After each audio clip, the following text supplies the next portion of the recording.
Hi, I'm Randy Altman with Post Perspective. We're at Siggraph 2019. I'm here with Blackmagic's Jason Druss. Can you talk about, let's talk about what you guys introduced at NAB. So a new version of Resolve, pretty robust, lots of new stuff. Can you just give us a quick countdown on what's interesting and what would be interesting to people who are tuning in to learn about visual effects? Yeah, absolutely. And thanks very much for taking the time to speak with us. So we released DaVinci Resolve 16 public beta at NAB in April. We're happy to announce now that we're up to public beta number 7, which means that the beta is very, very stable.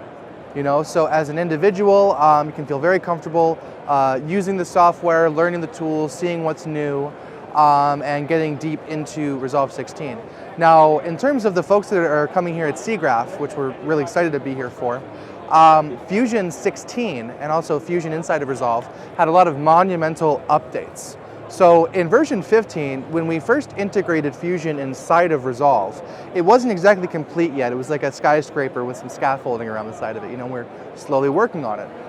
And it took about a year's worth of time to get everything over from Fusion over to the Resolve side. But then what we also did is we gave Fusion the same GPU acceleration that our customers know us for when it comes to color correction and editing and also audio with Fairlight. So we're now happy to say that Fusion inside of Resolve works just as fast as any of the other pages. You can use GPU acceleration for all of your Fusion effects. And then also we have the new Standalone Fusion 16, which is also still in beta number 7. Some of the customers might realize that we jumped from 10 to 16, right? So it was a pretty big day when we released that. We went straight from 10 to 16.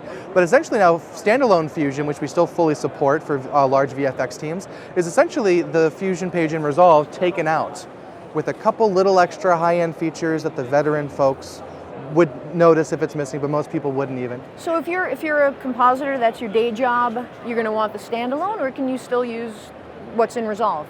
You can still absolutely use what's in Resolve. The standalone Fusion is really great when you're working in teams on a professional VFX or compositing type project and you need dozens and dozens of people, piped into the same project at the same time. For that, standalone Fusion might be the tool that you want to use. But also for everyone else, Fusion inside of DaVinci Resolve is a wonderful solution. And now it all works really, really fast with version 16.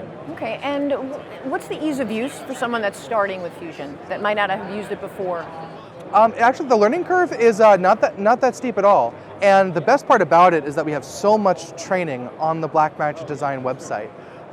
We have about 9 1 to 2 hour long form training videos, 2 of which are dedicated to Fusion. There's a 2D training video and a 3D compositing training video for Fusion. And you can download the project files that the trainers are using and actually follow along with them to learn. In addition to that, we have 5 free textbooks available on the website. There's the definitive guide to DaVinci Resolve, which is a 101, I'd say beginners to intermediate level across the whole software app. And then we have 4, I'd say advanced books, 1 for editing, 1 for Fusion, 1 for Fairlight, 1 for color correction.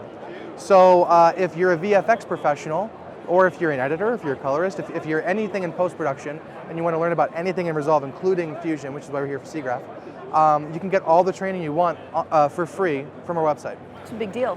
Yeah. It's very big. It's very cool. So what else do people need to know about what you guys are offering for people within visual effects? You guys just introduced the Ursa Mini Pro 2? The Ursa Mini Pro G2. G2. Yeah. Well, what we noticed a few years ago is that a lot of VFX professionals started using our cameras to shoot VFX backgrounds and clean plates, and our cameras are very popular in VFX production. So with the Ursa Mini Pro G2, it's the same body as the Ursa Mini Pro. It's really all about the operation of the sensor. What we were able to do in this next generation Ursa Mini Pro is cut the sensor readout time in half. So originally I believe it was something around 9.7 milliseconds before the sensor information got out. We've cut that down to under 5 milliseconds.